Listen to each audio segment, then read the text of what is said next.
It's beautiful. There are other parts, unfortunately, that... Oh, and there we are. Whoops.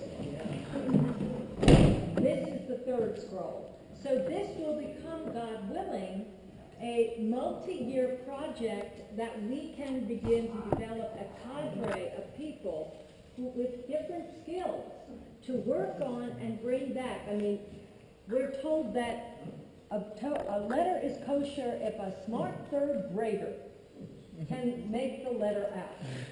Okay, well, we have some problems in here, Houston. I mean, I'm a pretty decent third grader, but... Okay. So, Okay? thank you. Yes. So one of the things that we need to do, move it just let's discover what we have here. So here we are. This is the very last column of Reshith of Genesis, and here is the beginning of Shemot of Exodus after a 4-column space. So just taking the sponge, I'll be asking you to do this. So just watch, and then you'll be able to do it. Wet sponge or dry sponge? This is dry. And nothing's on it. Sponge.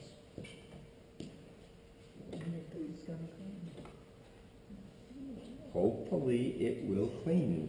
So I'm holding the top of the cloth, and then just now you see it's not that spot. That's a special spot. So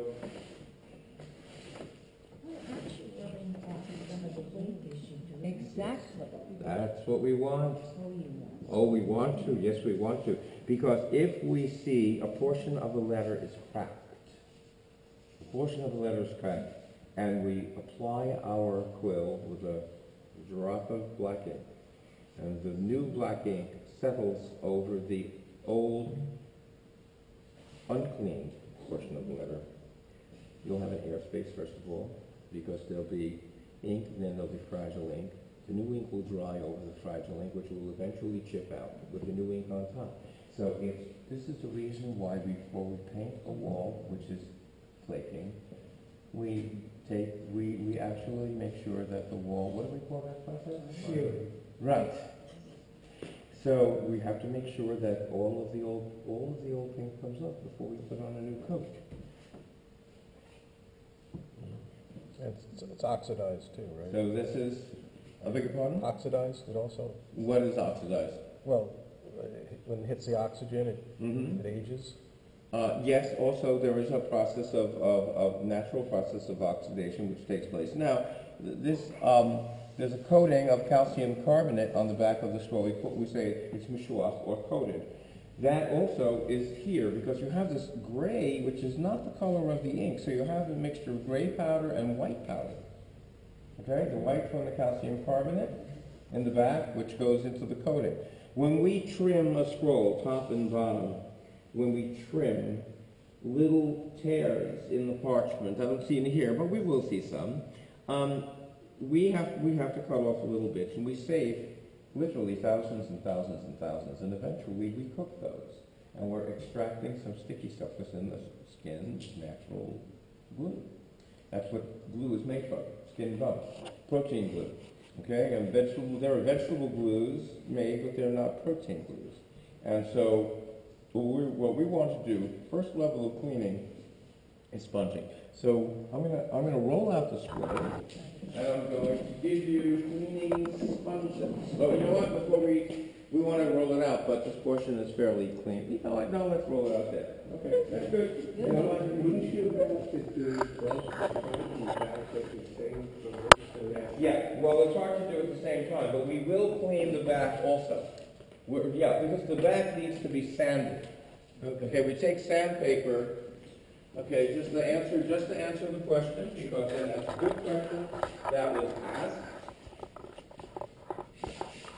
And this is calcium carbonate. Okay, so calcium carbonate. So this also has to be cleaned. And also we're going to see, okay, good thing. All right. Okay, so now if there's anyone who has any problems with particles or breathing or dust, this might not be the best activity because we will raise dust. And I'll work with you separately in a few minutes at the table on another project. So let's let's pass some sponges out. Now these sponges were already used, but they still can be used. I'm trying to find some ones that are fairly, I think this one's okay. This one, okay, well, we also want to use the clean side. If your side looks used, but it will, you can begin to pass these down. Any sponges, we can pass these down. Just pass them down. Thank you very much. Any of these sponges can act, what will not happen is that the particles already trapped in the sponge will not be deposited onto the Torah. They will stay in the sponge. Okay, so let's get some of these clean ones passed around. The students were using them this morning. Rabbi Peg just pointed out, by the way, that this is what is known as a Vav Torah. If you look at the top of each column, it begins with the letter Vav. As far as possible. As well, yes. Okay. Does everyone have a sponge? Okay. And you can work on either side. Okay, don't crowd yourself. Okay, so you're going to put two fingers up at the top of the amud, Yes. and then pull down Thank towards. you. No, the Vav Torah is not this. I'm not sure about why the study Torah came in, because this actually has the amount of space that would qualify it as a scroll that was written for public reading. So, all right. So above Torah. Okay. So before you start, let's answer the question. So this will probably work with many tikkunim. The letter Vav. Okay, so it's called Vav HaAmudim Torah. There's a letter Vav at the beginning of every amud, every column, except Bereshit, of course, begins with a bet. Every book has one column that does not have a Vav. Okay, at least one. So there are 5 and sometimes 7 Vavs that don't appear, but the Vav in most cases would be there for and. So this idea of continuity, and shows us that the text belongs, that this is the continuity of God's word. And not all Torahs are Vav Torahs.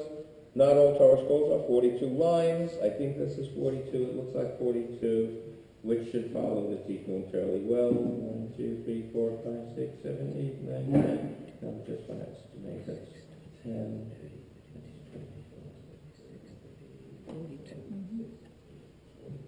42. You get 48? No. 42. Okay, it is 42.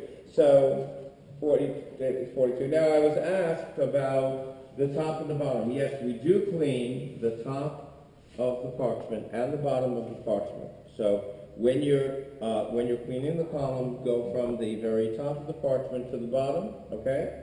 And so please begin, and do not tickle the Torah. You have to actually rub fairly hard. Okay?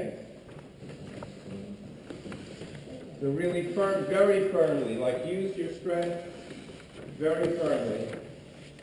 You will see differences. This is stage number 1, yes?